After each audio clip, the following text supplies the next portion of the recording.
Hola a todos, muy buenas Ay, noches. Otra presentación y otro encuentro más aquí en Instituto Eleusis.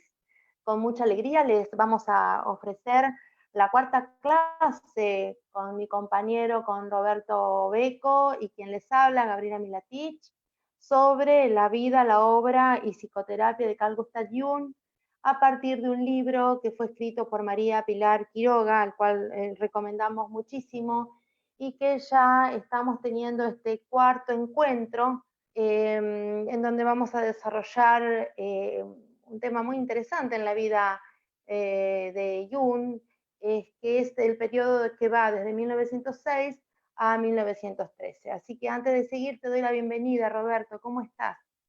hola Gaby, muy bien. Bueno, muy bien, como siempre, difundiendo, ¿no? El pensamiento de Jung cada vez con más fuerza, ¿no? En el Sí, instituto, con ¿no? más Ya fuerza y con más alegría. me parece ya más de 3 meses, ¿no? En esto, ¿no? Ha pasado Sí, muy sí, rápido el tiempo. Pero bueno, realmente pasa muy rápido y lo estamos haciendo con mucha alegría y con mucho compromiso. ujú. Eso creo que la gente lo nota y en el grupo yo personalmente siempre agradezco formar parte y las aprovecho también para agradecerte, Roberto, que me has abierto las puertas para colaborar con esta manera de difundir y de dar a conocer la obra junguiana y también, por supuesto, a todos mis compañeros. Así que dicho esto, damos por comenzado el encuentro de hoy. No, y también indicarles que vamos a estar entrevistando a la autora de este libro, ¿no? Tan importante, a María Pilar Quiroga, la vamos a entrevistar, ahora les digo ya la fecha. Y me parece que es un texto fundamental, ¿no? La vamos a estar entrevistando el 8 de agosto a las 2 de la tarde. Entonces me parece que es un libro, 14 como hemos horas, dicho, hora Perú. sí, como hemos dicho en muchas ocasiones, un libro, digamos, de gran importancia, ¿no? Para poder nosotros también conocer, digamos, los fundamentos principales de la obra junguiana, pero también de forma cronológica, ¿no? Me parece que ha hecho un muy buen trabajo María Pilar con esto. Ella es psicóloga, es doctora en psicología y es especialista en psicología junguiana, vive en España, ¿no? Y va a estar haciendo un tema sobre los principios de la psicoterapia en psicología analítica, ¿no? Me parece importante este texto publicado en editorial de Esclés, ¿no? Esclés de Brouwer, un gran editorial también psicológico que tiene textos de muy buen nivel, ¿no? Bueno, Gaby. Sí, realmente María Pilar se ha destacado en el orden puntilloso y prolijo en que desarrolla los conceptos y por los años, por los periodos que es tan importante para poder entender la obra y el desarrollo de la obra junguiana que está tan unida a la vida de Jung. ¿Sí? Claro, para los que por primera vez se unen a este espacio, indicar un poco la estructura del libro, ¿no? El libro divide, digamos, la obra de Jung en 5 partes, ¿no? 5 periodos. La primera es la época psiquiátrica, que va de 1900 a 1909. En un segundo momento, la época de la colaboración con Freud, que inicia en 1906 con la correspondencia y termina en 1913, digamos también con la correspondencia. En realidad el encuentro personal y el desencuentro se dio mucho antes, ¿no? De los encuentros, digamos, físicos. Y después tenemos la etapa de la confrontación con el inconsciente, que bueno, es la etapa que inicia con el quiebre, ¿no? De Jung, esta crisis importante, ¿no? Que lleva al libro rojo de 1913 y que si bien es cierto dura poco tiempo, ¿no? Dura apenas unos meses en la parte más crítica, ¿no? Se extiende la elaboración de ese material durante 15 años por lo menos y ese Sí, material también es elaborado conjuntamente con sus principales teorías, ¿no? sí. Sí, es importante dentro de esos 15 años tener muy claro lo que sucedió en esos primeros 6 años, ¿no? Uh Que -huh. va de 1913 a 1919. Me parece que esos son los años más turbulentos, en donde Jung realmente estaba viviendo momentos muy difíciles en confrontación con su inconsciente, en donde las imágenes lo abordaban. Algo muy interesante que tú decías, Roberto, el otro día, es que Jung no fue en busca de esto, no fue en busca de su inconsciente, sino que lo inconsciente lo aborda, se le aparece de golpe, ¿no? Inunda su conciencia. Este concepto me pareció muy interesante porque, y que Jung tuvo que hacer mucha fuerza para no perder la razón, no perder su equilibrio, no perder el contacto con la realidad. Esto me parece muy importante porque muchísimas personas tratan de entrar a su inconsciente forzando las puertas, muchas veces rompiendo la cerradura, como uno podría decir, ¿no? No, o desde el yo, Tomando ¿no? por asalto esto o desde el yo, claro, Desde y el que eso yo no es tan cuando... fácil, como que hay que estar preparado, ¿no? Como que hay que estar acompañado, saber que realmente qué es lo que se hace, realmente tener una guía. En cambio aquí en Jung el consciente lo sorprende, ¿no? Con sueños muy profundos, con imágenes muy profundas, con fantasías que no siempre eran muy, muy bonitas, muchas veces tenían que ver con sangre, con muerte, con fallecidos, con cementerios y con No, y cosas sobre que todo, realmente lo claro, sobre angustiaban todo muchísimo.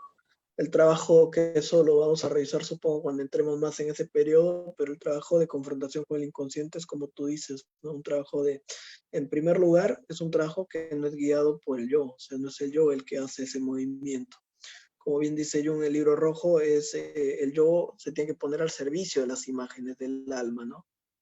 Eh, Otro punto importante, ¿no? En esto, ¿no? Es que esto, digamos, es un proceso en el cual el yo no sale fortalecido, ¿no?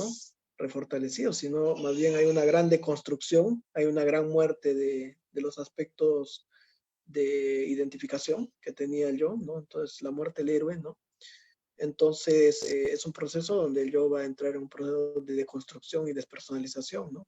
Para a partir de ese proceso reconstruir una nueva estructura, digamos, mucho más amplia, que integre precisamente como un tercer elemento de esto los aspectos que habían estado excluidos.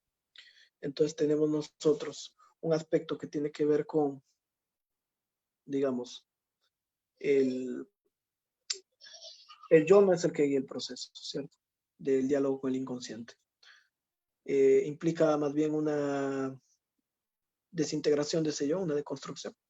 Y en un tercer lugar, implica, o sea, confrontarse con aspectos difíciles, duros, sombríos, ¿no? Y Sombríos, entonces, y sostener la fuerza y la fortaleza para poder sobrellevar esa regresión del movimiento del individuo hacia adentro, como sí, dice sin propia la perderse, ¿no? palabra, Sin perderse aspectos en esa, regresivos, sin perderse en esa maraña que ofrece el inconsciente y traerlo como, nuevamente al yo y poder uh-huh, empezar un proceso de como elaboración y de bien, entendimiento. como bien dice en el, digamos, como bien dice Jung en el análisis que hace de la obra de Nietzsche, ¿no? Cuando la necesidad también de mantener ese hilo conector con el mundo exterior. O sea, a veces se piensa que el enfoque junguiano es solamente un enfoque que promueve la indagación de lo inconsciente. Y eso no es cierto, porque, digamos, hay también una otra mitad, ¿no? Está la mitad de la vida de la conciencia, el mundo hacia afuera, la progresión, la vida cotidiana. Y entonces no podemos nosotros, digamos, perdernos tampoco en ese mundo simbólico. No, para nada. Importante, Inclusive el objetivo de la psicología analítica, como tú bien dices, es el fortalecimiento del yo y el contacto con lo social, con las obligaciones familiares, laborales, económicas, de construcción, de contacto vincular. Y me parece muy, muy importante esto que dice Jung inclusive en este capítulo, ¿no? De poder encontrarse con la realidad, poder y pienso afrontar la realidad mucho, y tener los pies bien sobre la tierra. claro, yo pienso mucho yo en Otto Gross, ¿no? Un gran desconocido para la psicología y el psicoanálisis, pero un gigante, Otto Gross, ¿no? Que también fue otro de estos trágicos, ¿no? Que se perdió también el contenido inconsciente de alguna manera y digamos, Jung dijo sobre él que el análisis que hizo a Gross modificó totalmente su comprensión de la psicología, ¿no? Entonces, Nietzsche, Gross, ¿no? O sea, toda esta gente, digamos, de alguna manera se perdió, ¿no? En ese mundo. Entonces, eso lo escribió muy bien Jung en el Libro Rojo, en Símbolo de Transformación, en las Sí, relaciones entre el interior y el inconsciente. Entonces, no debemos creer que, bueno, no debemos idealizar o romantizar ese encuentro con el inconsciente colectivo, ¿no? Como si fuera, ¿no? exactamente. Eh, claro, como si fuera, digamos, Es muy una especie importante. de idilio, ¿no? De idilio evasivo de la realidad, ¿no? En los símbolos. Exactamente. Es muy importante que esto lo que estamos hablando, Roberto, porque muchas veces a Jung se lo enlaza, se lo asocia a una vida licenciosa, a una vida sin preocupaciones, a una vida sin compromisos, una vida, bueno, ¿no? Como si estuviera la persona flotando, ¿no? Sin conexión o sin contacto con las responsabilidades y la realidad. Y es muy por el contrario lo que busca la psicología analítica y lo que propone Jung en toda su obra. Muy por el contrario, busca que el yo se madure, pueda madurar, pueda inclusive en contacto y en crecimiento con sus contenidos internos afrontar la realidad y ser un adulto que pueda con la realidad y no huya de ella, tal cual así lo dice, ¿no? Entonces me parece muy interesante poner a Jung en este contexto porque muchas veces, vuelvo a repetir, se lo relaciona con cuestiones y con conceptos que nada tienen que ver con Jung y muchas veces se le hace decir a Jung cosas que Jung nada, no dijo, ni siquiera lo pensó, ¿no? Y muy por el contrario, estaba, este, digamos, en contra de alguna manera, ¿no? No de Sí, acuerdo claro. con estos conceptos de la Yo no creo que, responsabilidad. claro, eso es importante, pero bueno, entraremos en esa etapa después, ¿no? No tiene que ver con esta Sí, confrontación. Y sí, claro, yo pienso eso. Pienso que si él hubiera podido elegir de alguna manera evitar esa crisis, lo hubiera hecho, pero el sí, inconsciente deviene sobre el yo muchas veces. Y en eso se basa mucho la idea junguiana, ¿no? De aquello que no reconoces, finalmente te toma, ¿no?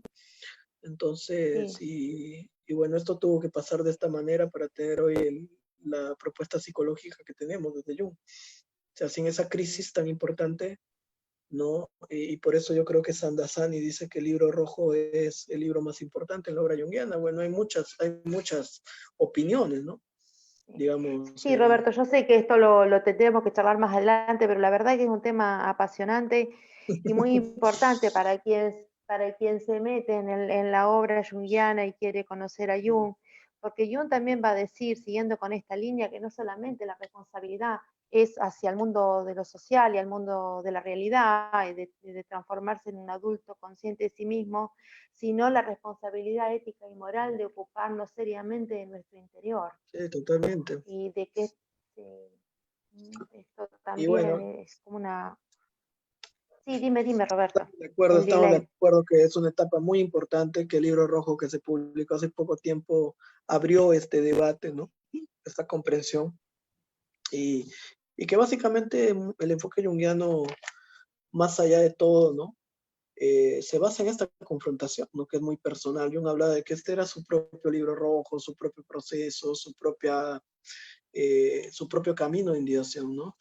Y que él no buscaba que nadie se llame a sí mismo junguiano, ¿no? Y que él era miembro de una iglesia que tenía un solo creyente, que era el mismo. Y entonces no podemos nosotros comprender el enfoque junguiano, sustituir, digamos, eh, toda la vivencia que implica el propio proceso de individuación con ninguna cantidad de libros, ¿no? Por más eruditos que sean, justamente en el libro rojo se ve esa imagen, ¿no? Digamos, del bibliotecario que está ahí, ¿no? Ah, Rodeado de sí, libros. sí, Entonces el enfoque junguiano maravillosa se esa trata imagen. de vivir la propia vida, básicamente. La vida externa y la vida interior. Hay dos vidas, hay un mundo interno y hay un mundo exterior. Y el ser junguiano no se limita, digamos, a conocer los textos de Jung o aplicar en la clínica esto, ¿no? Se basa básicamente en desarrollar esa vida simbólica y en poder enfrentar las dificultades de la vida, ¿no? Y Exacto, entonces es más junguiano aquel que enfrenta las dificultades de su vida y que puede conectar con su mundo interior que aquel que ha leído toda la obra completa. exactamente, porque inclusive siguiendo con esta línea, es tan importante tener autenticidad y madurez para enfrentar la realidad como para hacerse cargo de lo que viene de nuestro interior. Eso también es muy importante, y eso se lo debemos a Jung, ¿no? Y sacar, ya entrando en el capítulo, de contexto que solamente la libido era sexual, sino que tenía un objetivo mucho más profundo y un objetivo de largo alcance, que era el desarrollo plenipotenciario, ¿no? Y del además ser también humano. y además el tema de las manifestaciones, ¿no? O sea, lamentablemente Jung tenía una mirada mucho más amplia, ¿no? Digamos, del fenómeno psíquico. Y por más que Freud haya hecho esta importante, digamos, acusación, ¿no? De la cultura y todo este aspecto reprimido de la sexualidad, terminó, digamos, viendo todo a través de esos lentes, ¿no? De los lentes de la sexualidad y el impulso reprimido. Y entonces se volvió ciego para ver cosas que tenían en sí mismos su propio fenómeno, ¿no? Entonces veía en un sueño siempre algo relacionado a lo fálico, ¿no? Recuerdo un sueño de las nalgas, ¿no? La luna era las nalgas, ¿no? Entonces el paraguas era el falo. Entonces, digamos, se empieza también a limitar mucho la comprensión del símbolo, de la cual va a decir Jung que se puede saber muy poco en realidad, ¿no? O sea, uno no agota la comprensión de un símbolo, ¿no? Y se empieza, digamos, a hacer más bien una especie de proyección de una teoría fija, ¿no? Sobre el contenido simbólico. Y entonces las manifestaciones propias del ser humano, por decirlo entre comillas, aunque sería un término un poco complejo en la psicología, ¿no? Las manifestaciones del alma, digamos, quedan reducidas al mero impulso, ¿no? Al mero instinto, ¿no?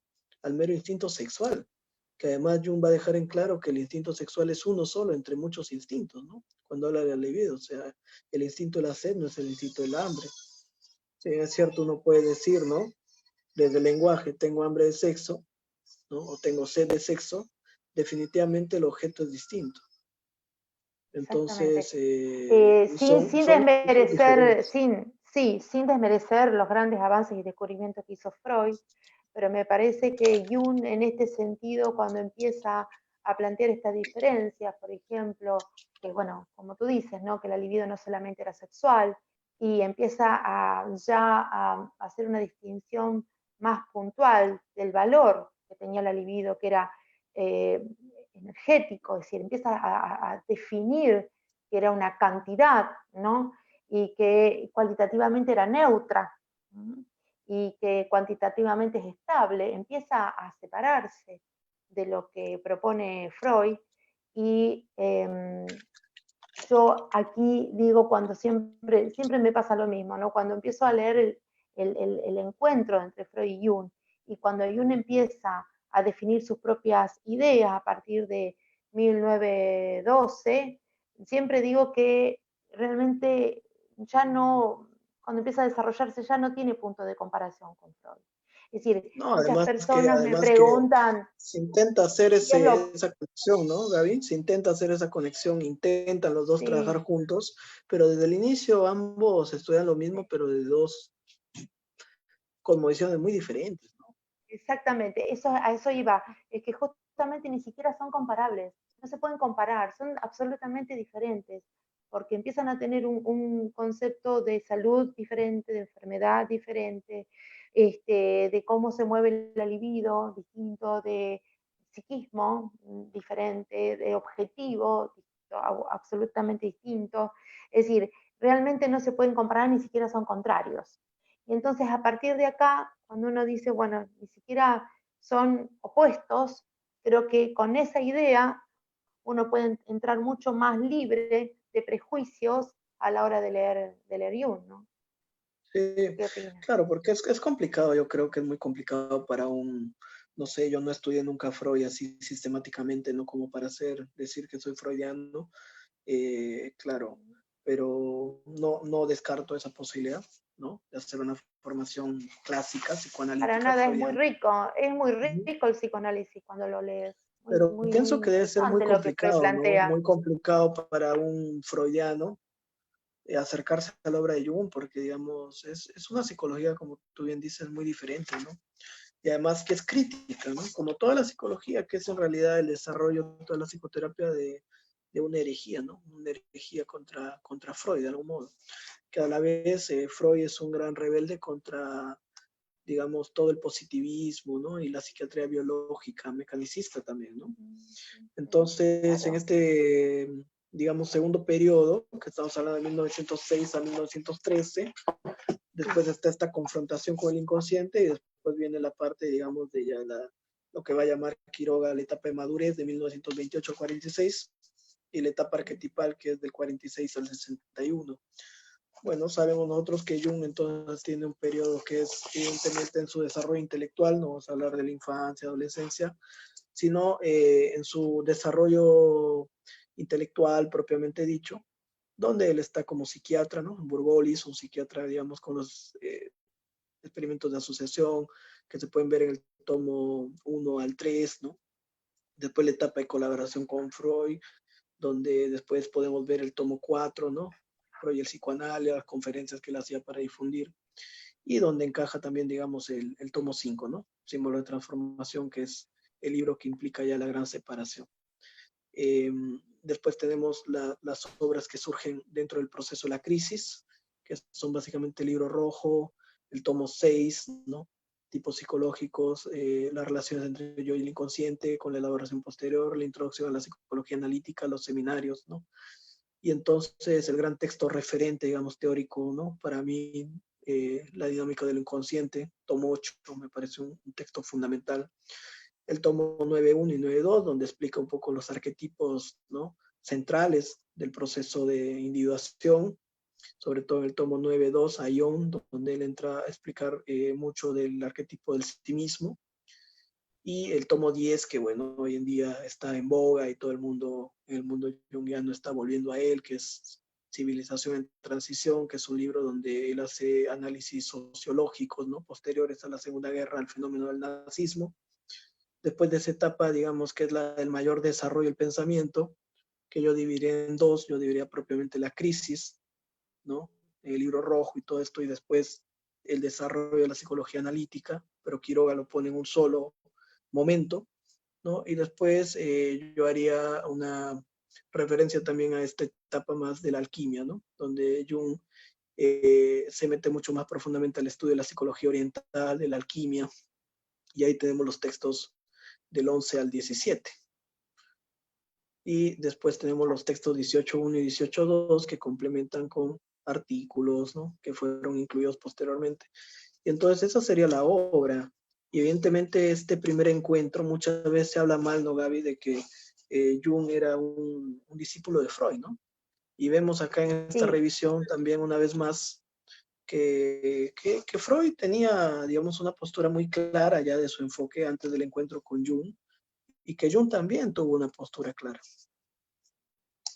sino que existía una especie sí. de duda, ¿no? La duda de la persona joven que se aproxima al misterio del inconsciente, que en ese momento era algo novedoso para el propio Jung también.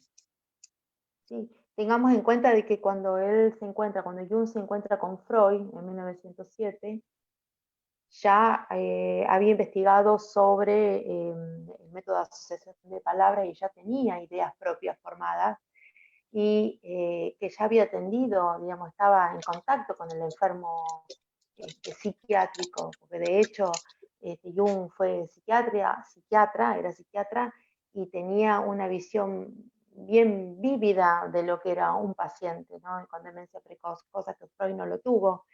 Entonces, cada uno ya tenía una idea, si bien Jung se deslumbró con la imagen de Freud, no fuera muy necesario, él es como una persona ávida de contar sus investigaciones que hasta cierto punto encontró una oreja en Freud, en donde Freud pudo responderle algunas cosas, pero de Yo alguna no, manera cada uno mantuvo su idea y bueno, finalmente lleva a la ruptura, a lo que eso todos iba, Gaby. conocemos, ¿no? Creo que no, más bien le sirvió para marcar su propia postura aún más, ¿no? A cada uno. Uh-huh. Bueno, Inclusive el algo libro, que dijiste antes me interesa muy sobremanera también, que no está aquí, pero en algún momento me gustaría que lo desarrollemos, que es el ruido del el quiebre del mueble cuando ellos están en algún momento hablando. sí, claro, totalmente, sí. En algún momento lo vamos a charlar porque también me parece interesante como cada uno tiene una Sí, postura totalmente diferente. Sí, la postura de Freud este era mucho fenómeno. más positivista, digamos, ¿no? Que la de Jung. Bueno, pertenecen a dos épocas diferentes también. Entonces, Quiroga hace un trabajo muy bueno en este capítulo 3 y 4. Ella divide el libro en 4 capítulos, cada etapa. La primera habla de la vida, la segunda habla de la teoría, la tercera habla de la psicopatología y la cuarta de la psicoterapia. Este esquema lo va a mantener ella en todos los capítulos, en los 5 capítulos de las 5 etapas. Y me parece que hace muy buen trabajo ella en el capítulo 3 y 4. Yo lo tengo casi todo subrayado, ¿no? Sí, yo también. Entonces, bueno, comienza la psicopatología hablando del concepto de salud y enfermedad, ¿no? Entonces dice lo siguiente, ¿no? La concepción de la energía psíquica como energía no sexual fue el origen de las discrepancias teóricas entre Jung y Freud. El concepto de enfermedad quedaba directamente ligado a estos presupuestos teóricos, que tienen el punto de vista económico y energético y su enclave fundamental. Jung comienza negándose a admitir que la psicosis es una energía de tipo sexual, y en 1911 ya afirma que la teoría de la libido debe ser ampliada para ser aplicable a la demencia precoz. Incluso para la explicación del enfermar histérico, Jung no generaliza el concepto de existencia del libido sexual, atreviéndose a corregir a su maestro en la misma conferencia en el que la defendía. En 1906 afirma que una gran cantidad de histerias derivan de fundamentos sexuales, pero que Freud no ha examinado todas las histerias que existen, lo cual deja abierta la posibilidad de encontrar casos de histeria con derivaciones no sexuales. Continuadas aproximaciones y divergencias entre Freud y Jung van a tener lugar en el marco teórico fundamental de las controversias en torno al tema de la sexualidad, ¿no?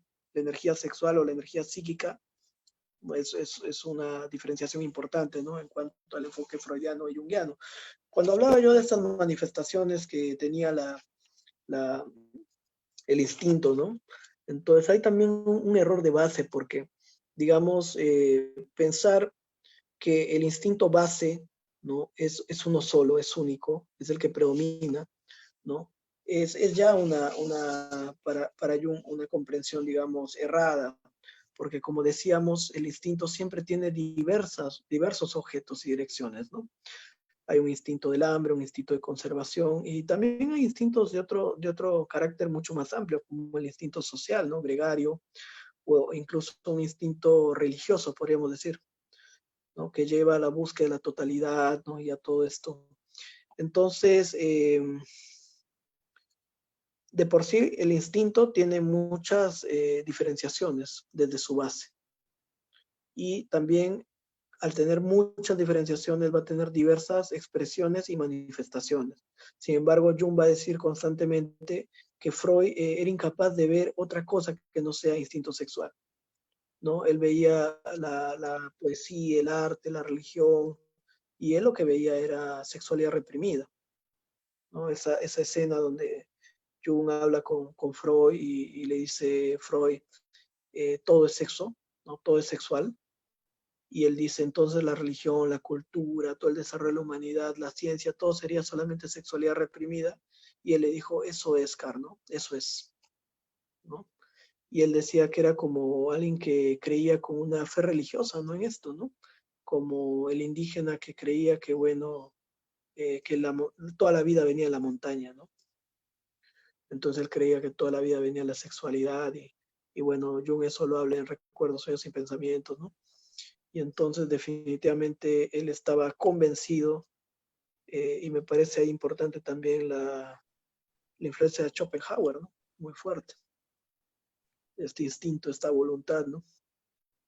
Pero bueno, entonces pienso también en Milarepa, ¿no? Este importante maestro del budismo, ¿no? Cuando Milarepa decía, qué grandiosas son, ¿no? Qué grandiosas son las miles de manifestaciones, ¿no? Mientras más altas y bajas suceden, mayor es mi alegría. Entonces, esta expresión, ¿no? De las diversas manifestaciones de la psique, ¿no? Que son también diversas manifestaciones de diversas fuentes. Sin Sí, embargo, que estaba, uno me quedé puede pensando en el concepto de sublimación, ¿no? Que ahí hay una diferencia ser una bastante diferencia importante, ¿no? muy importante. Claro.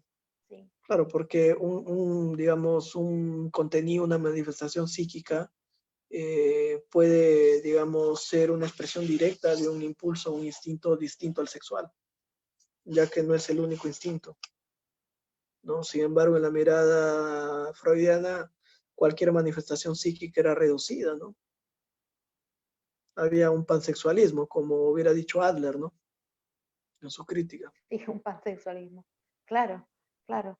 Pero bueno, Freud realmente en esto no le da lugar a Jung, en ningún momento, Y hay aunque Jung y hay intenta otro autor hablar con él. importante también. Y hay otro autor importante, ¿no? Bueno, si vamos a Heidegger, que es otro importante pensador, claro, Heidegger pone en el centro, digamos, el tema del olvido del ser, y la principal represión para Heidegger no sería la sexual, sino sería la conciencia de la muerte, ¿no? Y eso lo retomó muy bien un psicoanalista y filósofo muy conocido, lamentablemente acá no lo leen, que es Ernest Becker, que tiene un libro maravilloso que se llama La negación de la muerte, publicado en editorial Kairos, que es un premio Pulitzer, ¿no? Y Becker dice, bueno, Freud planteó que la principal represión es la represión, digamos, de la sexualidad. Sin embargo, toda la cultura se ha basado y se ha construido en la represión de la idea de la muerte. El hombre ha hecho ciencia, ha hecho medicina, ha hecho arte para trascender la muerte, la conciencia de la muerte, ¿no? Y todos construimos proyectos de fama o proyectos trascendentes para ir en contra de esa mirada. Y dice que Jung evidentemente plantea esta cuestión, ¿no? La cuestión del sentido, de la propia realización, de la muerte, pero que Freud deja totalmente fuera de su teoría cualquier cosa que no tenga que ver con la sexualidad, o sea, las inquietudes Exactamente lo existenciales que del pasa, hombre. que, claro, Freud no tenía una mirada de trascendencia. En cambio, Jung sí, me parece que esta palabra resume todo lo que estás diciendo, ¿no? La palabra trascendencia. Que No, pero bueno, evidentemente hay muchas dinámicas que impulsan la psique, ¿no? El miedo a la muerte es una, como dijo Pichón Riviera, el miedo a la exclusión y a la agresión del otro, ¿no? Es otra, ¿no? Y entonces no podemos creer que detrás de una dinámica está escondida siempre una dinámica sexual, ¿no? Entonces, sí, sí. creo que eso es Sí, por claro desde el eso inicio. es muy importante, me parece, tener claras estas ideas cuando uno aborda la obra de Jung, y no solamente también va a tratar en este capítulo esta modificación que plantea Jung desde su teoría de que no todo es sexual, sino el concepto de transferencia, también lo va a mirar desde otro lado y también está planteado en este capítulo. Mm. En donde, bueno, Jung lo que va a decir es que sí, que es importante la transferencia, pero que no es absolutamente y únicamente necesario como la única vía de posibilidad de la cura, como sí lo plantea Freud.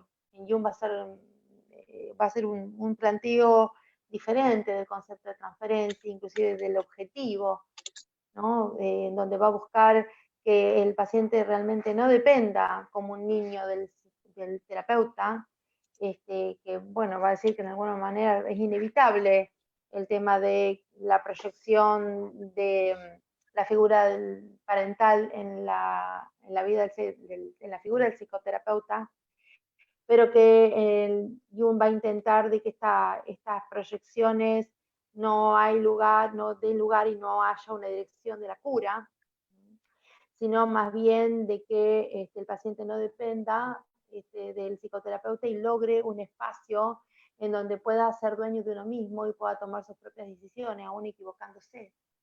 Esto me parece muy importante y otra diferencia fundamental con el psicoanálisis, ¿no? Y con respecto a la libido también, o sea, hay una diferencia importante que, bueno, acá estamos, Quiroga va por etapas, ¿no?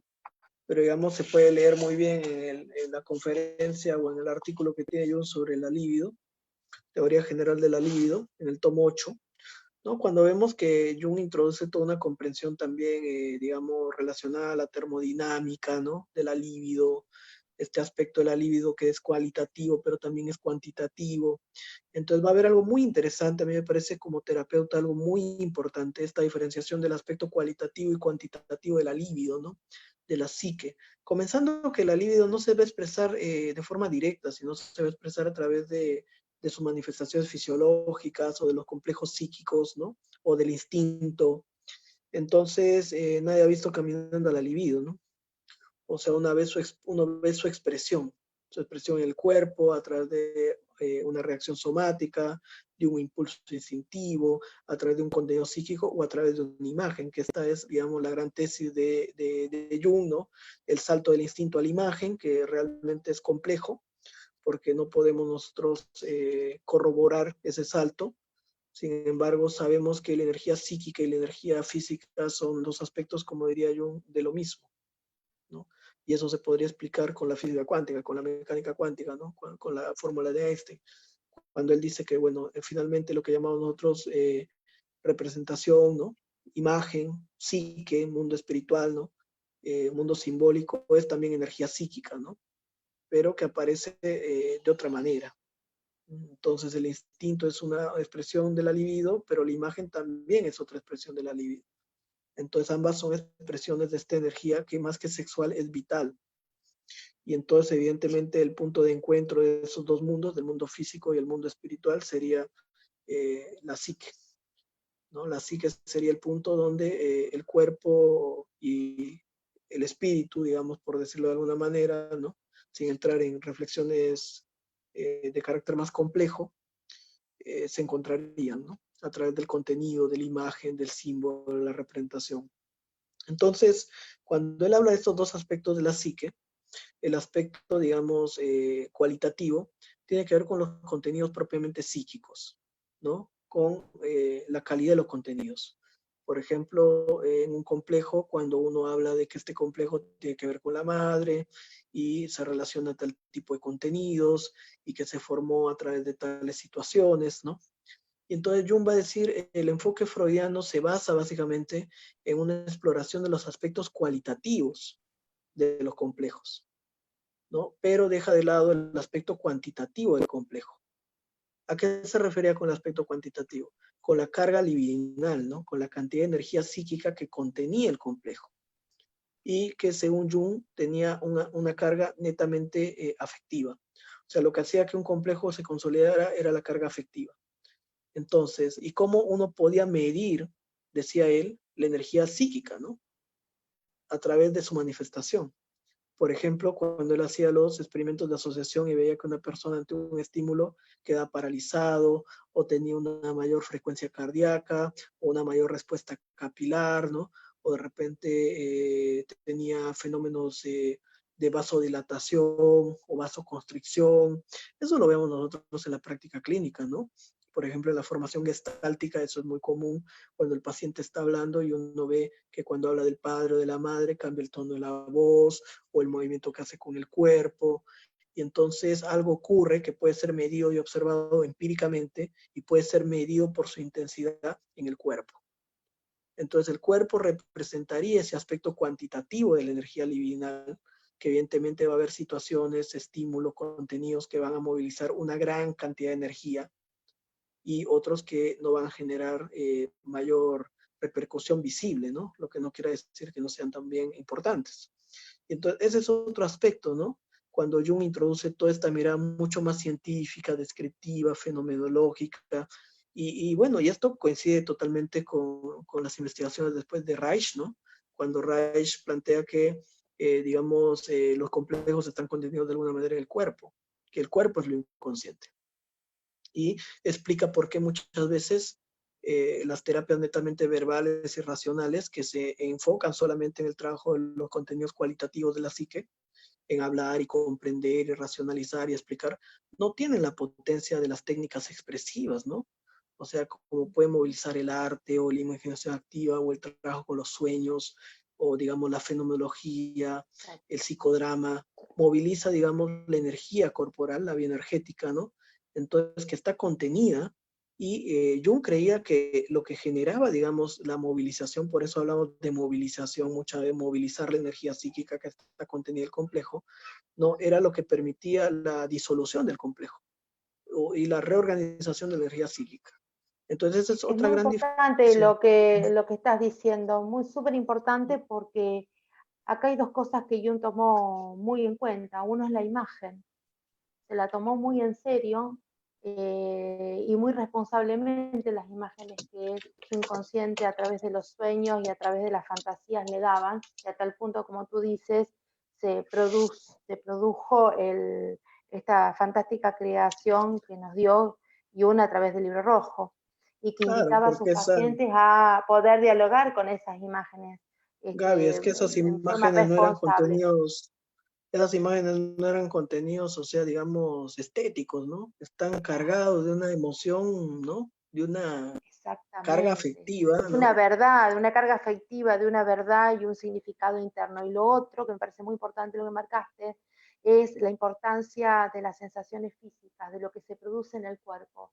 Y aquí quiero hacer un punto muy importante porque muchas veces cuando uno está en terapia, está con el paciente o se mueven contenidos a través de lo que se ha hablado o en mi práctica particular, cuando se plasma una obra, se producen movimientos en el cuerpo que generalmente la persona se asusta por esos movimientos, ¿no? Y aquí Jung nos enseña que toda imagen y todo movimiento corporal forma parte también del proceso de curación, del proceso de sanación y que esté incluido y no deberíamos temer, ¿no? Porque ir a la pastilla inmediatamente para tratar de tapar ese síntoma, sino empezar a desarrollarlo y empezar a leerlo, ¿no? Como parte de nuestro proceso interior. Me parece muy Comprender que importante lo que has ujú. dicho. Y además introduce también la idea de que el enfoque junguiano es un enfoque básicamente corporal y que integra también el cuerpo, la emoción y también la imagen, ¿no? La intuición. Eso es fundamental. No es un enfoque en el sentido analítico basado únicamente en la función pensamiento, ¿no? El hablar, el análisis, la clarificación, sino que introduce la vivencia. Eso es fundamental. Otro punto central también va a ser esta idea de la regresión y la progresión de la libido, ¿no? Entonces la energía se va a desplazar y va a llevar la conciencia de alguna manera hacia el inconsciente, el yo, ¿no? Más cerca al inconsciente, o va a confrontar al yo con el mundo exterior, ¿no? Entonces en estas dos dinámicas, ¿no? De, digamos, la progresión o la regresión que Jung sacó a raíz de estas leyes de lo centrífugo y lo centrípedo, ¿no? La energía puede ser ir hacia afuera o puede, digamos, ir hacia adentro y que se relaciona totalmente con los conceptos de extraversión e introversión, ¿no? Entonces, para Jung, digamos, el síntoma o el contenido psíquico, el símbolo, el sueño, todo lo que aparezca intensamente, está cargado de libido, ¿no?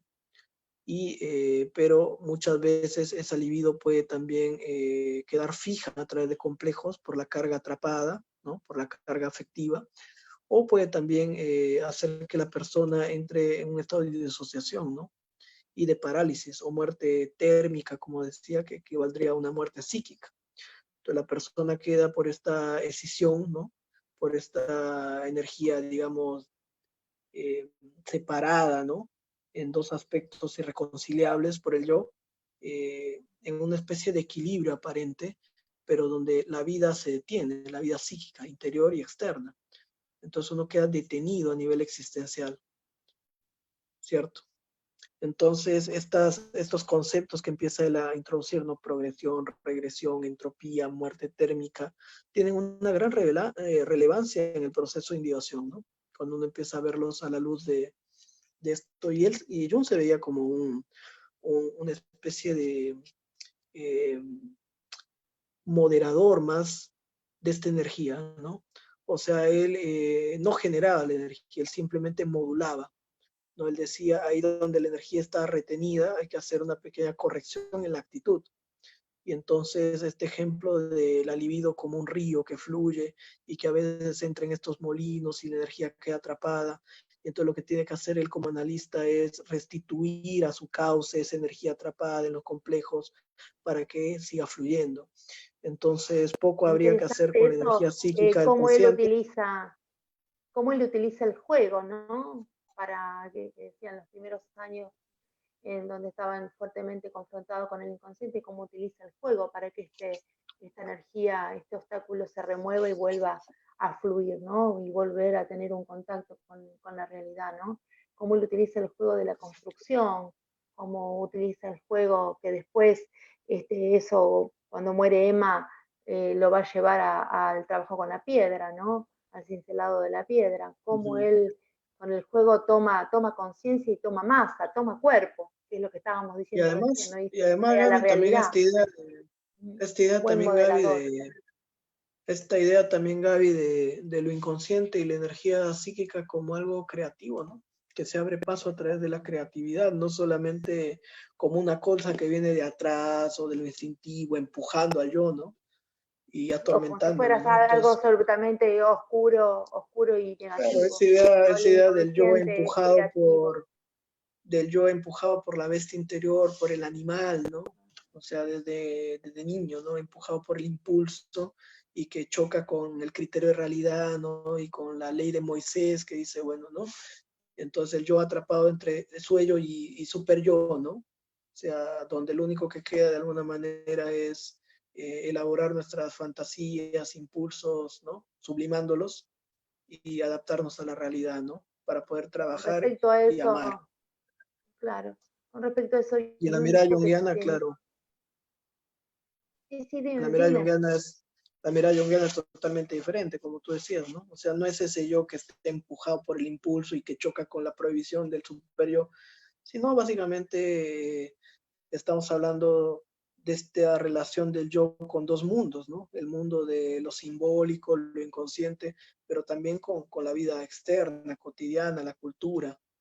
Y entonces, y cómo uno puede, justamente en el arquetipo de Hermes, ¿no? Que se encarna eso, uno puede aprender a comunicarse con ambos mundos, ¿no? El mundo de la conciencia y el mundo del inconsciente, sin perder la mitad de su alma, ¿no? Exactamente, exactamente. Por eso yo quería rescatar esta figura de Jung, ya siendo un hombre de casi 40 años, jugando, ¿no? Jugando como un niño y encontrándose con la sorpresa de que en el juego estaba la maravilla de poder conectar. Dice, aquí está el niño que yo siempre fui, aquí está este niño que sigue todavía existiendo en su espontaneidad, en su acto creador, y en esta conexión pudo ir descubriendo y armando muchos conceptos que después fueron volcados a la obra, ¿no? En esta inocencia, en esta mirada espontánea. Me parece que esto también es muy interesante porque el juego incluye e incorpora las sensaciones, el cuerpo, el movimiento y no solamente la palabra. El juego es muy importante. El juego y el juego creador lo es mucho más, ¿no? Para hacerse cargo de Jung, en la vida de Jung, de estas imágenes internas, ¿no? De estas imágenes emocionales. Me parece esto muy, muy importante poder rescatarlo. Que justamente acá Quiroga cita una frase, ¿no? Dice, claro, o Ajá. sea, para Freud, digamos, la neurosis tiene que ver con esta represión, ¿no? Con esta represión, digamos, con esta represión del instinto, ¿no? Y bueno, para Jung básicamente tiene que ver con esta fijación de la energía psíquica tanto en un mundo como el otro, ¿no?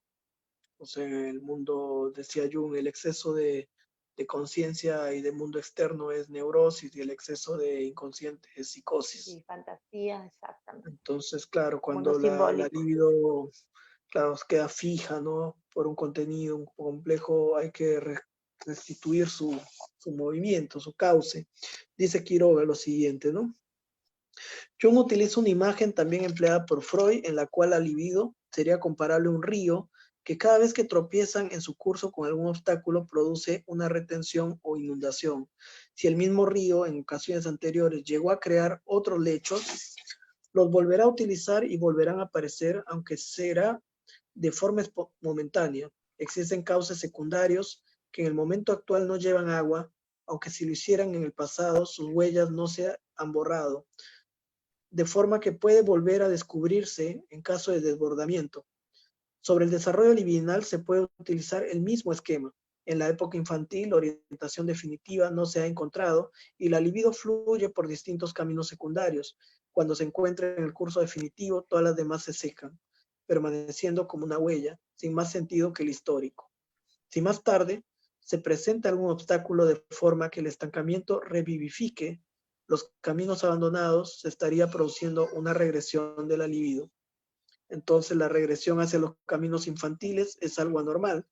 Jung utiliza este argumento para negar la validez de la teoría freudiana de las perversiones polimorfas infantiles. Para este autor, el empleo infantil libidinal es normal y no sexual, solo que al aplicar los resultados obtenidos por neuróticos de forma retroactiva a la psicología infantil, nos encontramos con semejantes conclusiones deductivas de forma ilícita. O sea, mejor dicho, en conclusión, ese aspecto de lo sexual en la neurosis sería más que el origen o la causa escondida detrás de la neurosis, más bien una regresión, ¿no? Un movimiento defensivo, digamos, ante ciertas dificultades que no está pudiendo un yo maduro enfrentar. Entonces, sin embargo, es como que Freud hubiera confundido el efecto con la causa, ¿no? Entonces, de esa manera, la sintomatología sexual, en el caso de la histeria, tendría que ver más con un movimiento regresivo que con el origen supuesto del trastorno. Bueno, pero y sabemos también en la memoria junguiana, y la existencia de un trauma, ¿no? Que Freud muchas veces se sí, perdió no en la siempre, búsqueda de un trauma histórico y no siempre es así. sí, no siempre es así. Pero, por ejemplo,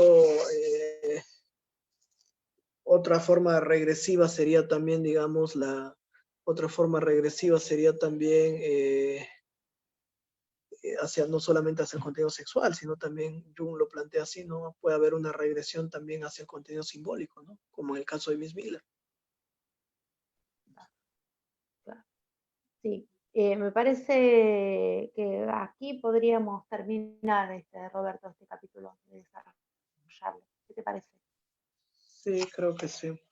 Bueno, y entonces más o menos de eso trata, ¿no? Esto, no sé si hay algo más. Tú ya comentaste lo de la transferencia, Gaby, que también menciona Sí. los sueños, la importancia de los sueños. Bueno, pero Sí, vamos a ir revisando el esto, ¿no? rescate de las imágenes, las conversaciones internas con el ánimo y ánimos, la importancia de la personificación de los contenidos inconscientes, la escritura del libro rojo, lo que después va a dar lugar al concepto del método, ¿no? De la imaginación activa, lo que él vierte en 7 sermones de los muertos, el concepto del pleroma, el concepto Podemos, de la unidad de claro, los opuestos, que después va a dar lugar al mandala, que también aquí lo va a trabajar Quiroga cuando él comienza ya a finales de su crisis, 1916, 1917, a pintar mandalas cuando fue elegido, ¿no? Como comandante de la región inglesa de los internos de guerra, en donde todas las mañanas realizaba un dibujo que correspondía a su último estado emocional y en los que se podía observar día a día las transformaciones psíquicas, ¿no? Donde él realmente ahí empieza a darse cuenta y a descubrir la esencia de un proceso de individuatorio o de individuación registrado en aquellos dibujos y en el mismo, ¿no? Iba registrando los procesos de desarme y de vuelta a armar, ¿no? de muerte, de renacimiento y transformación que él mismo va sintiendo y va viviendo en estos años, ¿no? La importancia del mandala como que él mismo llamaba como criptograma de su individualidad, de su propio proceso de individuación, ¿no? Y después de ahí, bueno, esto va realmente a dar lugar lo que después en el 20 va a escribir en tipo psicológico y va a terminar desarrollando, creo que es uno de los sí, libros más importantes también en 1021, que es tipo psicológico, ¿no? Bueno, creo que de transformación y símbolo de la libido en 1912 hasta 1921 en tipo psicológico bueno, y otro aspecto hay importante, un ¿no? Jung que se muere y vuelve a renacer. Un aspecto Sí, importante también que Jung introduce toda esta dimensión arquetípica, ¿no? Cuando él habla de la doble madre, no solamente hablamos de digamos, la fantasía de incesto con la madre y lo edípico, ¿no? En esa dimensión personal, sino también esa dimensión mucho más simbólica, cuando Jung empieza a investigar que el fenómeno del incesto tiene una función más religiosa que propiamente sexual, pero supongo que de todo eso vamos a hablar también en la siguiente, porque vamos a entrar sí, a la etapa más propiamente junguiana, sí, ¿no? Que es la confrontación con lo exactamente. inconsciente. Entonces podemos exactamente. dejarlo acá, estoy de acuerdo, Gaby. El Sí, próximo y viernes sí. a las 7 seguimos con este Sí. análisis. Bueno, Wow. muchas gracias, Roberto. Seguimos. Nos Muchas gracias, vemos. Gaby. Gracias Nos a vemos. todos. Cuídate.